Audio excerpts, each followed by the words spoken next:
बाड़मेर से केजे श्रीवत्सन है और श्रीवत्सन आपने रविंद्र भाटी से बात की थी, लेकिन एक चीज रविंद्र भाटी के साथ अभी भी मतदाता होंगे उनसे जरूर बात कीजिएगा, उनके साथ अभी भी जुड़ रही है। भले निर्दलीय जीत जाएं लेकिन बाद में जाएंगे बीजेपी में ही, ये फैक्टर उनके अगेंस्ट भी काम कर सकता है क्या, या फिर सब कुछ इधर उधर रविंद्र भाटी सीधा फोकस में मतदाताओं के जहन में?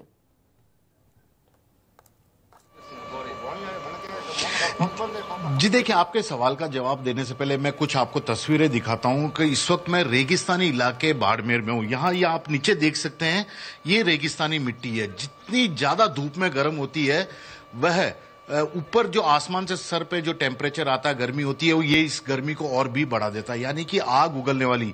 यहाँ मुझे खड़ा रहना तो काफी मुश्किल हो जाती है। बावजूद इसके यहाँ पर ये मतदाता देखिए, यहाँ पर लंबी कतार में आपको नजर आ रहे हैं।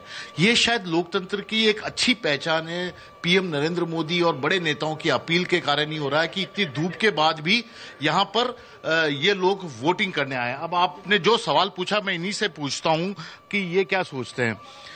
ये ऐसा कह रहे हैं कि रविंद्र भाटी तो पहले बीजेपी के थे, एबीपी से खड़े थे, बीजेपी से टिकट मांगा, जीत जाए वापस वो बीजेपी में चले जाएंगे, ऐसा कुछ है दिमाग में? बीजेपी में जाएंगे तो कोई दिक्कत नहीं है, मोदी सरकार है, पर वो मोदी सरकार में जाए तो भी अच्छी बात है, लेकिन वो नहीं जाएंगे नरेंद्र मोदी। वो अपने बलबूते पे खड़ा है, वो अपने बलबूते पे जीतेगा और उनके सब साथ में है। माहौल क्या लग रहा है आपके? माहौल बहुत बढ़िया है, अच्छा माहौल है। और रही बात बीजेपी की जाने में, तो वो केंद्र में सरकार तो ये भाजपा की बनेगी, ठीक है, इसमें कोई दो राय नहीं है। और रही बात जो कॉलेज प्रेसिडेंट के टाइम में, तो एबीपी से टिकट की मांग की थी, टिकट मिली नहीं उनको, तो फिर उन्होंने निर्दलीय आउट हो गई, ठीक है। उसके बाद में विधानसभा के चुनाव आए 2023 में, तो फिर भी पार्टी ज्वाइन करवाई ये राजेंद्र जी राठौड़ ने। उनके तो सब आदमी वापस ले लिए, वो बीजेपी ने सब उनको जो सपोर्ट करे थे सबको अपने साथ बुला लिया। अब तो अकेले ही है, आप लोगों के भरोसे ही है। वो सब जनता के भरोसे चुनाव लड़ रहे हैं और उनका। ठीक है, एक मिनट भाई साहब, ये बताओ मुद्दे क्या है जिसको वोट ध्यान में रख के वोट दे रहे हैं? यहाँ पर बाड़मेर की जनता को क्या चाहिए, आपको क्या चाहिए? रविंद्र सिंह भाटी चाहिए हमको। अरे वो तो चेहरा है, विकास वगैरह का कोई विकास तो जो आएगा तो अपना विकास तो हो जाएगा। इतने सालों में हुआ कोई इतने साल 77 साल हो गए, वोटिंग बूढ़ी बुजुर्ग सब करते गए, हमारे देखने में कोई इतना विकास नहीं हुआ है। तो 5 साल तो अभी निकल जाएगा। अब मैं आपको कुछ यंग भाई साहब, जवान आदमी हो, वोट डाला?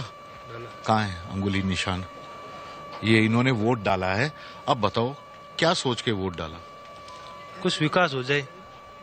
सब यही लाइन बोलते हो, क्या विकास हो जाए, क्या चाहिए? बाड़मेर में क्या है क्या नहीं है? यहाँ पर कुछ नया होगा, अभी रविंद्र को जिताएंगे। अच्छा, ये एक तरफा बात।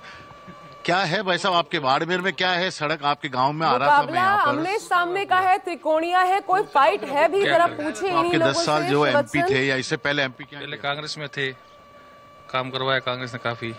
अच्छा ये बताओ जी, बिल्कुल, कोई यहाँ पर आपको मुकाबला नजर आ रहा है या एक तरफा ही सब कुछ दिख रहा है? एक तरफा ये सब रविंद्र के साथ। 3 लोग खड़े हैं, तीनों बड़े हैं, तीनों का मतलब कंपटीशन है तीनों का।